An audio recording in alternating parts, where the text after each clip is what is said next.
आज प्रधानमंत्री नरेंद्र मोदी पंडित जवाहरलाल नेहरू के 62 साल पुराने रिकॉर्ड की बराबरी कर लेंगे।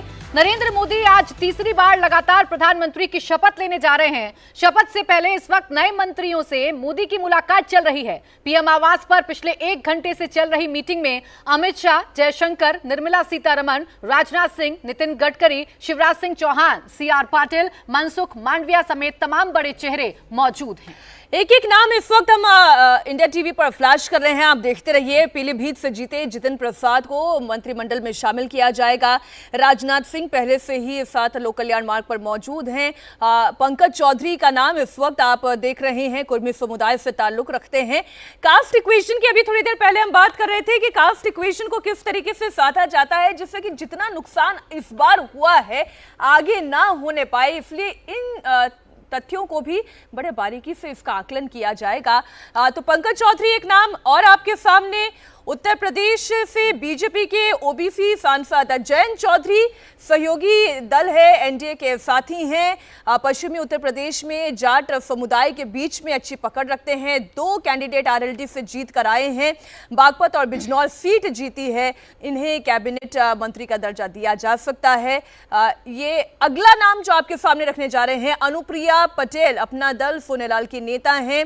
पिछली सरकार में भी मंत्री रह चुकी हैं, हालांकि राज्य मंत्री का दर्जा उन्हें हासिल था। इस बार सुनने में यह आ रहा है कि स्वतंत्र प्रभार चाह रही हैं। अब क्या पद की मांग ये कर रही हैं, ये थोड़ा देखने वाली बात होगी। लेकिन अनुप्रिया पटेल पहुंच चुकी हैं। अनुप्रिया पटेल तो पहले भी जब सेकंड कार्यकाल में भी वो चाह रहे थे कि उन्हें कैबिनेट मंत्री दिया जाए, बीच में उन्हें ड्रॉप कर दिया गया था मंत्रिमंडल से, फिर वो नाराज हो गई थी, फिर उन्हें एमओएस हेल्थ में लिया गया था। तो अनुप्रिया पटेल और अभी एमएलसी भी इनके लोग उत्तर प्रदेश के अंदर है, कुछ विधायक है वहाँ मंत्रिमंडल में भी शामिल है। तो उत्तर प्रदेश में एडजस्ट ऑलरेडी किया हुआ। 2 सीटें थी पिछली बार, इस बार तो 1 सीट खाली मिर्जापुर से जीती है। रॉबर्ट्सगंज की सीट ये हार चुके हैं। तो मुझे लग रहा है कि कैबिनेट मंत्री अनुप्रिया पटेल को नहीं बनाया जाएगा। और जीत भी ऐसा नहीं है कि कोई बहुत बड़े मार्जिन से वो जीती हैं, बड़ा ही क्लोज कॉन्टेस्ट है। जी, चाय पर पहुंच चुकी हैं वो तमाम नाम इस वक्त जो आप इंडिया टीवी पर देख रहे हैं, चाहे पंकज चौधरी हो, जयंत चौधरी हो, अनुप्रिया पटेल हो, राजनाथ सिंह, अमित शाह, ये तमाम वो चेहरे जो इस वक्त 7 लोक कल्याण मार्ग प्रधानमंत्री आवास पर मौजूद है। जितिन प्रसाद पीलीभीत से चुनाव जीते। बिल्कुल, देखिए जितिन प्रसाद ब्राह्मण चेहरा हैं अगर आप देखेंगे, और राज्य में इस वक्त मंत्री भी हैं। उन्हें पीलीभीत से जिम्मेदारी दी गई, जीत कर आए हैं, इसलिए उनका नाम बड़ी प्रमुखता से चल रहा है और उन्हें मंत्री बनाया जा सकता है। पंकज चौधरी का नाम चल रहा है, कुर्मी चेहरे हैं। अगर आप उन्हें देखेंगे, इस बार बीजेपी के सामने सबसे बड़ी चुनौती यही है कि झटका आपको यूपी से लगा है। आपको यूपी में जातीय समीकरणों को साधना है, ओबीसी चेहरों को लेकर आना है केंद्र में। लेकिन अगर आप ओबीसी चेहरों को देखेंगे तो बीजेपी के पास बहुत कम ओबीसी चेहरे हैं जो इस बार जीत कर आए हैं, क्योंकि सब के सब ओबीसी चेहरे समाजवादी पार्टी के साथ जुड़े हुए हैं, उनके साथ जीतते हुए नजर आए हैं। आनंद जी, पंकज चौधरी कुर्मी फेस है, अनुप्रिया पटेल कुर्मी फेस है। महाराजगंज से पंकज चौधरी हैं और अनुप्रिया पटेल जो है वो मिर्जापुर से हैं। 2 कुर्मी फेसेस क्या कैबिनेट में शामिल हो सकते हैं उत्तर प्रदेश से? अब चाय पर दोनों बैठे हैं तो अविश्वास की वजह तो नहीं है। माना तो यही जा रहा है कि मंत्री परिषद में शामिल होंगे, मंत्रिमंडल में होंगे कि नहीं मैं नहीं जानता, क्योंकि अनुप्रिया पटेल को मुझे लगता है कि उनको कैबिनेट में जगह नहीं मिलेगी। और क्योंकि कैबिनेट में ऐसे ही वैकेंसीज कम है इस बार, बाकी लोगों को भी एडजस्ट करना है। क्या फॉर्मूला बना है, कई तरह की बातें चल रही हैं। कुछ लोग 2 पर 1 कैबिनेट की बात कर रहे हैं, कुछ लोग 5 पर 1 कैबिनेट की बात कर रहे हैं। मेजरली 5 पर 1 की बात हाँ, चल रही है। तो लेकिन मोदी सरकार में हमें मतलब सिर्फ कयास ही हम लगा सकते हैं। और रजत जी के इंटरव्यू में कहा ना मोदी जी ने कि आप हमारे क्रियाकलापों के डॉट्स को जोड़ेंगे तब तो हमारे बारे में कोई आकलन कर पाएंगे आप। तो वही अगर डॉट्स को जोड़े तो मुझे लगता है कि इस बार भी ये जितने लोग अंदर हैं इसके अलावा भी कुछ चौंकाने वाले नाम हो सकते हैं, ऐसा मुझे लगता है। यूपी से अब यूपी से के कल जैसे यूपी में मंत्रिमंडल की बैठक हुई, दोनों मुख्यमंत्री उप मुख्यमंत्री नहीं पहुंचे उस बैठक में। अब इसका क्या राजनीतिक निहितार्थ है मुझे समझ नहीं आ रहा। क्या दोनों उप मुख्यमंत्री को बैठक से अलग रहने को कहा गया, केंद्रीय पार्टी का निर्देश था, या इन्होंने अपने मन से ऐसा निर्णय लिया? लेकिन या यहाँ शपथ ग्रहण समारोह की तैयारियों में उनको कोई जिम्मेदारी दायित्व दिया गया था, मुझे नहीं मालूम है। लेकिन राजनीति की जिस तरह के डॉट्स हैं, जिस तरह के छोटी छोटी वो फाक दिखाई दे रहे हैं, उससे अगर कोई निष्कर्ष निकलता है तो मुझे लगता है कि यूपी से एक बड़ा ब्राह्मण चेहरा को आना चाहिए। मेरी अपनी सोच ये कहती है कि यूपी से किसी बड़े ब्राह्मण चेहरा को इस बार कैबिनेट में जगह मिलेगी, या जितिन प्रसाद महेश शर्मा नोएडा से मिल सकती थी। महेश शर्मा का नाम महेश शर्मा जी को, दिनेश शर्मा डेप्यूटी महेश शर्मा को इसलिए भी नहीं मिलेगी जगह कि उनका कार्यकाल पीछे वाला थोड़ा विवादित रहा है। दिनेश शर्मा तो जितिन प्रसाद ब्राह्मण चेहरा है। जितिन प्रसाद को अगर पार्टी ये सोच रही है कि भविष्य के लिए ग्रूम किया जाए और उनको एक मतलब पैन उत्तर प्रदेश पार्टी नेता के तौर पर उनको ग्रूम किया जाए, तो मुझे लगता है कि उनको एक अहम जिम्मेदारी दी जा सकती है वहां। अच्छा, जयंत चौधरी को अगर आप देखें तो 2 सीटें उन्होंने जीती, 2 ही उनके खाते में गई। हालांकि बहुत ज्यादा फायदा जयंत के आने से बीजेपी को हुआ हो पश्चिम में, ऐसा नजर नहीं आ रहा है, लेकिन मंत्री पद मिलने में वो भी कामयाब रह गए, उन्हें भी मंत्री बनी रहे। मंत्री तो हमारे राज्य के मांझी को भी मिल रही है, 1 सीट लेके आए। लेकिन जो बात आप कह रही हैं प्राची, उससे एक बड़ा महत्वपूर्ण सा बिंदु निकलता है कि बीजेपी का जाट चेहरा कौन होगा। संजीव बालियान चुनाव हार गए, सत्यपाल सिंह अभी निष्क्रिय हैं, मतलब वो बहुत सक्रिय नहीं राजनीति में। तो बीजेपी का जाट चेहरा कौन होगा, क्योंकि आने वाले समय में हरियाणा में विधानसभा चुनाव है। जाट कमोबेश हरियाणा में नाराज दिखाई देते हैं बीजेपी से, पश्चिमी उत्तर प्रदेश में भी जाटों की नाराजगी दिखाई देती। तो जाट को अपने पाले में लाने के लिए बीजेपी क्या कर रही है, मंत्रिमंडल में उनका रिप्रेजेंटेशन कैसे होगा, क्या प्रतिनिधित्व दे रहे हैं कि ये जो 3-4 राज्य हैं, इससे जो एक ब्रज प्रदेश या ब्रज क्षेत्र बनता है, तो वो बड़ा देखने में दिलचस्प। देखिए उत्तर प्रदेश में जाट को प्रदेश अध्यक्ष बना दिया था उत्तर प्रदेश के अंदर। सर वो प्रदेश अध्यक्ष बनना न बनना बराबर ही है। हरियाणा में वैसे भी जाट मतलब कांग्रेस के साथ ही जा रहे हैं। चौधरी साहब कोई चुनाव जीते नहीं। देवेंद्र को इंक्लूड कर लेते हैं। देवेंद्र, सब उत्तर प्रदेश की बात कर रहे हैं, उत्तर प्रदेश में कास्ट इक्वेशन क्या फॉर्मूला तैयार किया जा रहा है, किसकी बात कंफर्म की जा रही है?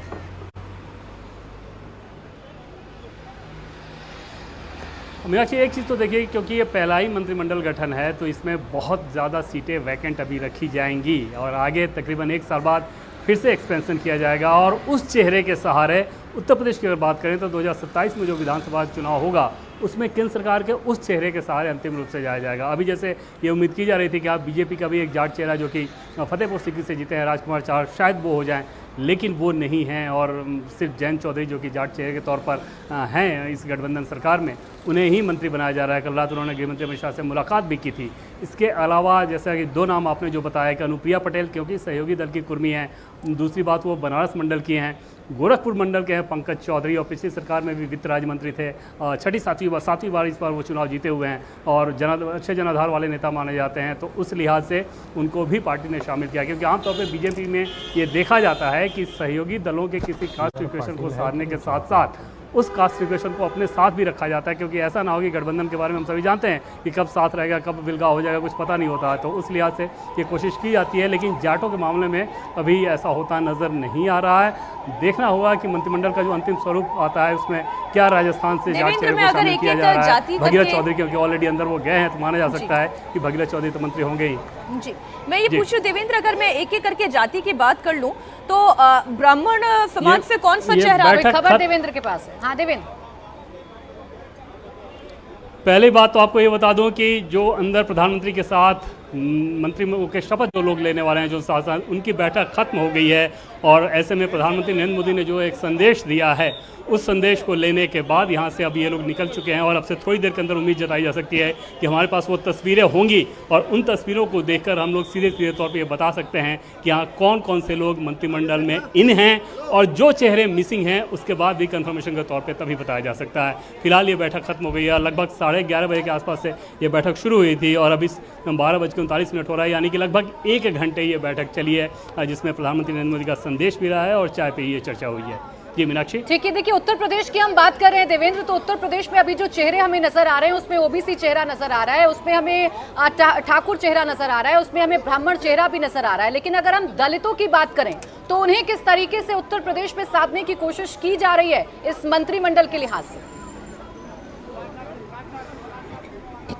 देखिए, दलित चेहरा ज़रूर होंगे इसमें। पिछले चेहरा में तो BL वर्मा भी हैं, लेकिन दलित चेहरा भी इसमें ज़रूर होंगे। वो नाम अभी सामने नहीं आ पाया, जैसा कि पहले इसमें बताते रहा हूँ, क्योंकि बहुत सारी गाड़ियाँ जा रही थी तो उसमें सारे चेहरे अचानक से नज़र नहीं आ रहे थे, क्योंकि आम ट्रैफिक के लिए भी यही रोड है। तो उस लिहाज से बहुत सारे चेहरे दिखे नहीं। जब तस्वीर आएगी उसके बाद भी हम लोग यकीनी तौर पर बता पाएंगे कि उत्तर प्रदेश में कितने मंत्री लिए गए, दलित चेहरे कितने हैं, या फिर बाकी राज्यों में किस प्रकार के इक्वेशन को साधा गया है। दलित चेहरा उत्तर प्रदेश से होगा ही होगा, इसमें कोई दो राय नहीं। और वो चेहरा कौन सा है, फिलहाल उसका इंतजार है, उसके बारे में अभी कोई जानकारी नहीं है। प्राची, इस वक्त नितिन गडकरी और राजनाथ सिंह तस्वीरों में दिखाई दे रहे हैं। वो इस मीटिंग के खत्म होने के बाद बाहर निकलते हुए दिखाई दे रहे हैं। जो हम प्रोबेबल फेसेस और सबसे कॉन्फिडेंट फेसेस की बात कर रहे थे, वो दोनों ही तरीके के नाम आप लगातार इंडिया टीवी पर देख रहे हैं। नितिन गडकरी की बात करें, नागपुर सीट से वो बहुत अच्छी जीत के साथ आनंद जी जीत कर आए हैं।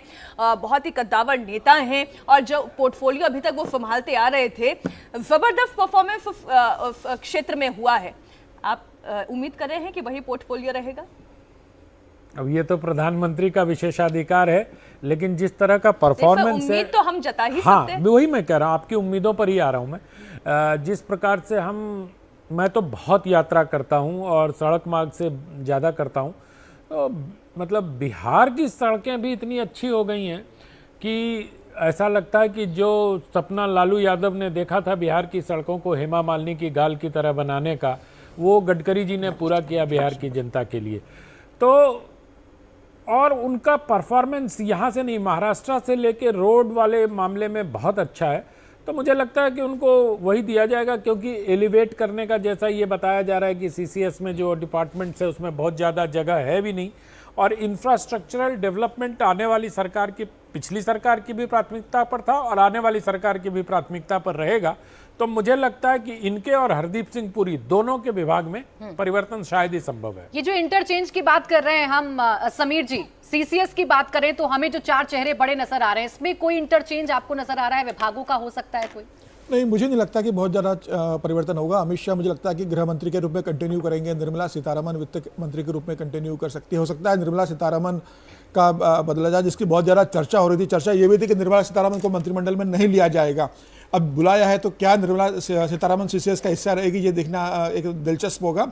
राजनाथ सिंह निश्चित रूप से रहेंगे, रक्षा मंत्री रहेंगे। राजनाथ सिंह को वित्त मंत्रालय दिया नहीं जा सकता तो रक्षा मंत्री रहेंगे।